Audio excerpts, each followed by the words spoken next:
तरफ है प्राचीन गूंजती हुई ध्वनि ओम ओम, और दूसरी तरफ है मॉडर्न फिजिक्स, है ना। और उसके कुछ सबसे हैरान करने वाले सिद्धांत जैसे बिग बैंग या फिर स्ट्रिंग थियरी। क्या इन दोनों के बीच कोई गहरा कनेक्शन हो सकता है?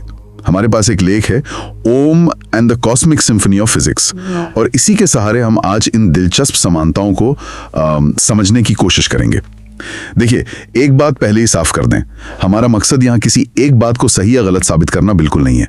हम तो बस इस लेख में जो विचार दिए गए हैं, जो कनेक्शन बताए गए हैं, उन्हें आपके सामने रख रहे हैं कि भाई ब्रह्मांड कैसे बना, असलियत की प्रकृति क्या है, ये रेजोनेंस या कंपन क्या चीज है, चेतना का क्या रोल है इसमें, और हाँ, ओम के बाद की जो शांति होती है उसका भी क्या मतलब हो सकता है।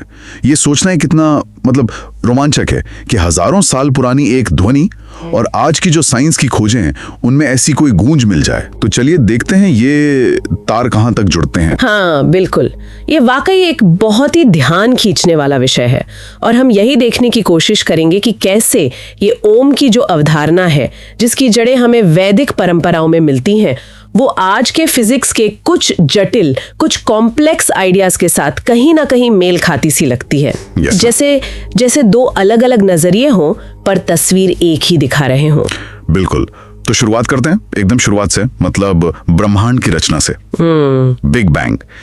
प्राचीन भारतीय दर्शन में अगर देखें तो ओम को वो पहली आवाज माना गया है, वो आदिम कंपन जिससे सब कुछ पैदा हुआ। एक तरह से कह सकते हैं क्रिएशन का साउंड ट्रैक। और ओम ध्वनि की जो बनावट है वो भी तो खास है ना। ये अ की आवाज से शुरू होती है, एकदम खुली आवाज, फिर ऊ में फैलती है जैसे विस्तार हो रहा हो, और फिर म के साथ एक गहरे मौन में, एक शांति में विलीन हो जाती है। ओम ओम, मतलब एक पूरी यात्रा है इस ध्वनि में, उत्पत्ति, विस्तार और फिर विलय। हाँ, और यहीं पर मॉडर्न फिजिक्स की कहानी भी काफी मिलती जुलती लगती है। बिग बैंग को भी तो हम एक तरह का पहला स्पंदन मान सकते हैं, या कहें एक क्वांटम उतार चढ़ाव। वो एक पल जहां से स्पेस, टाइम, एनर्जी, सब कुछ वजूद में आया, एक सिंगुलैरिटी से।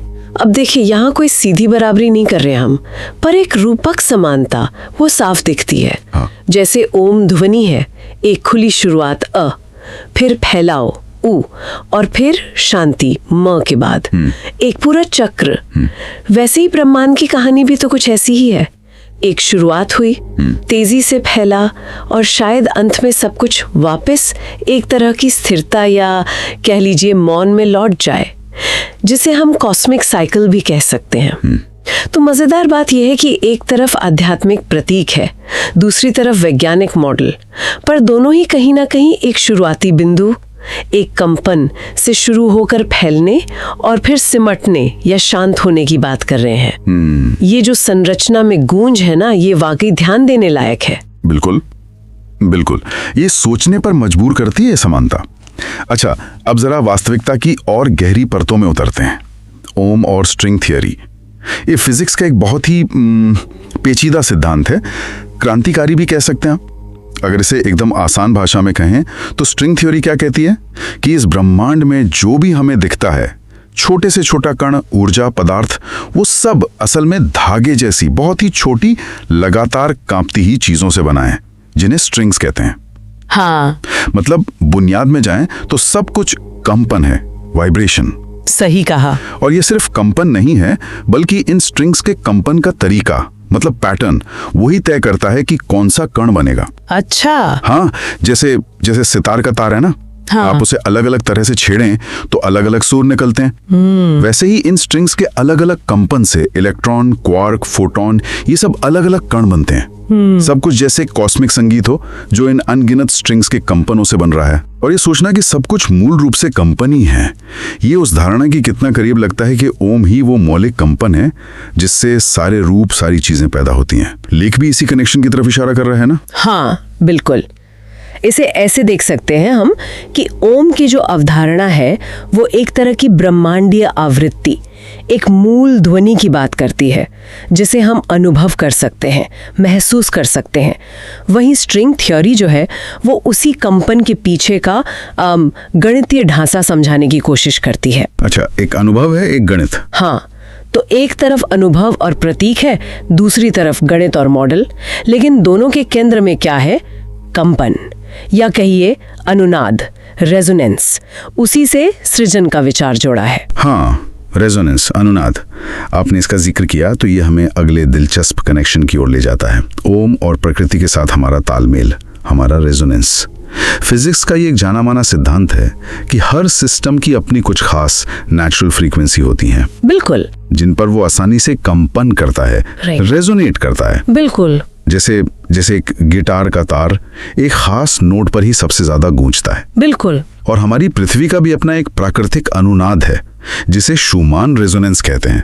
शूमान रेजोनेंस। हाँ, ये दरअसल पृथ्वी की सतह और आयोनोस्फीयर के बीच गूंजने वाली इलेक्ट्रोमैग्नेटिक तरंगे हैं और इनकी जो मूल आवृत्ति है वो करीब 7.83 हर्ट्ज है। 7.83 हर्ट्ज। हाँ, जैसे धरती की अपनी धड़कन हो। और यहीं पर बात वाकई हैरान करने वाली हो जाती है। लेख में जिस रिसर्च का जिक्र है वो बताता है कि जब कोई ओम का जाप करता है तो उसके मस्तिष्क में अल्फा और थीटा तरंगे पैदा होती हैं। हाँ, ब्रेन वेव्स। और कमाल की बात यह है कि इन तरंगों की आवृत्ति भी करीब 7 से 8 हर्ट्ज के बीच होती है, ठीक शूमान रेजोनेंस के आसपास। राइट। है ना, ये कमाल का संयोग, मतलब कोइंसिडेंस कहें या कुछ और, ये डेटा हमें सोचने पर मजबूर करता है। लेख तो यहाँ तक कहता है कि इसका मतलब ये हो सकता है कि ओम का जाप सचमुच मानव मस्तिष्क की गतिविधि को हमारे ग्रह के प्राकृतिक कंपन के साथ सिंक्रोनाइज कर सकता है, एक लय मिला सकता है। वाह। अब ये कितना शाब्दिक है, कितना प्रतीकात्मक, इस पर तो और रिसर्च की जरूरत है, लेकिन ये कनेक्शन अपने आप में बहुत बहुत आकर्षक है। क्या हम सचमुच एक ध्वनि के जरिए ब्रह्मांडीय लय से जुड़ सकते हैं? ये वाकई एक गहरा सवाल है कि हम और हमारा ग्रह एक ही लय में धड़क सकते हैं। चलिए अब चेतना के और भी गहरे स्तर पर चलते हैं। ओम और क्वांटम चेतना, क्या संबंध हो सकता है यहाँ? क्वांटम फिजिक्स, जो बहुत ही सूक्ष्म माइक्रोस्कोपिक लेवल पर रियलिटी को देखती है, वो हमें बताती है कि गहराई में जाकर सब कुछ वैसा ठोस नहीं है जैसा हमें लगता है। हाँ, बिल्कुल नहीं। असलियत तो ऊर्जा और संभावनाओं का एक विशाल क्षेत्र है, चीजें होने की अलग अलग संभावनाओं का एक जाल सा। सही कहा, ये वैसा नहीं है जैसा हमें रोजमर्रा की जिंदगी में दिखता है। बहुत गहरे स्तर पर कण एक ही समय में कई जगहों पर हो सकते हैं, एक दूसरे से अजीब तरह से जुड़े हो सकते हैं, जिसे इंटेंगलमेंट कहते हैं। और इसी क्वांटम दुनिया से हमारी ये बड़ी स्थूल दुनिया उभरती है। और अगर हम ध्यान की परंपराओं में देखें, खासकर भारतीय दर्शन में, तो ओम को अक्सर चेतना के उस एकीकृत, उस फंडामेंटल फील्ड से जुड़ने का एक जरिया माना जाता है। हाँ, ऐसा कहा जाता है कि ओम का ध्यान मन को उसकी सीमाओं से परे ले जाता है और उस परम चेतना से जुड़ता है जिससे सब कुछ जुड़ा हुआ है। अब इससे अगर हम न्यूरोसाइंस के नजरिए से देखें तो जब ओम का जाप किया जाता है तो ब्रेन वेव्स में, मस्तिष्क की तरंगों में एक तरह की सुसंगतता, मतलब कोहेरेंस देखी जाती है। कोहेरेंस, इसका क्या मतलब हुआ? इसका मतलब है कि दिमाग के अलग अलग हिस्से ज्यादा तालमेल में काम करने लगते हैं, एक लय में, सिंक में। और दिलचस्प बात यह है कि क्वांटम दुनिया में भी कोहेरेंस एक बहुत जरूरी चीज है। क्वांटम सिस्टम, जैसे कि कण, वो एक साथ सुसंगत अवस्था में रह सकते हैं, जहां वो एक समन्वित, एक कोऑर्डिनेटेड तरीके से व्यवहार करते हैं। तो लेख में जो समानता बताई गई है वो यही है कि जैसे ओम जाप मस्तिष्क में सुसंगतता, कोहेरेंस लाता है, वैसे ही क्वांटम सिस्टम भी कोहेरेंस दिखाते हैं। इससे एक बड़ा सवाल उठता है और लेख ये संभावना जताता है कि क्या ओम चेतना को उस मूलभूत क्वांटम क्षेत्र के साथ ट्यून करने का, मतलब एक लय में लाने का एक उपकरण हो सकता है। चेतना को क्वांटम फील्ड से ट्यून करना? हाँ, ये अभी देखिए काफी हद तक अटकलों का क्षेत्र है, स्पेक्यूलेशन है, लेकिन क्वांटम भौतिकी और चेतना के जो रहस्य हैं उनको जोड़ने की एक दिलचस्प कोशिश जरूर है ये। वाकई चेतना शायद ब्रह्मांड का सबसे बड़ा रहस्य है। और अब आते हैं ओम की यात्रा के अंतिम पड़ाव पर, उसके बाद की शांति।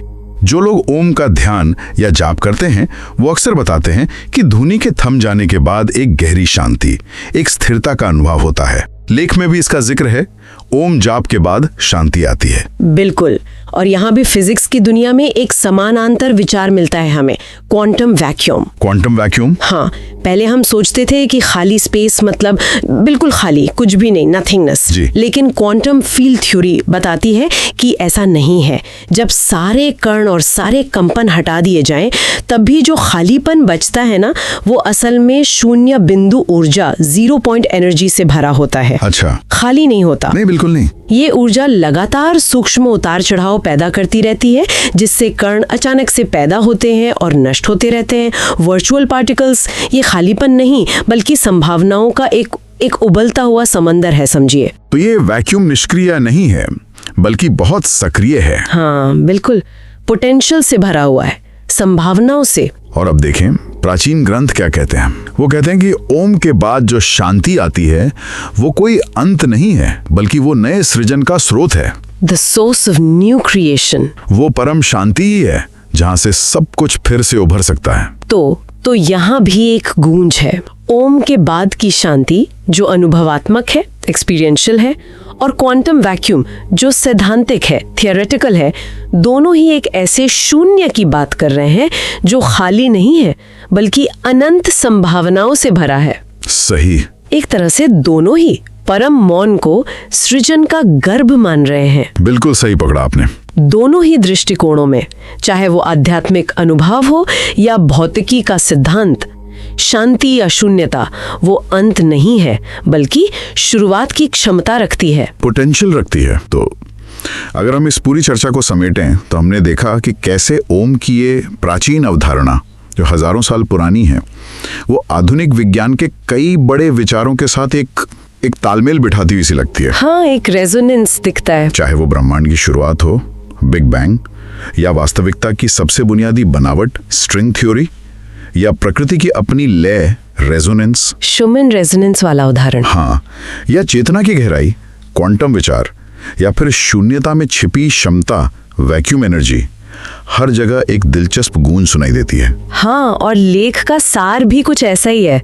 वो कहता है कि ओम शायद उस चीज का अनुभवात्मक रूप है जिसे हम महसूस कर सकते हैं, जिसे भौतिकी अमूर्त रूप से ब्रह्मांड का मौलिक कंपन कहती है, fundamental vibration of the universe.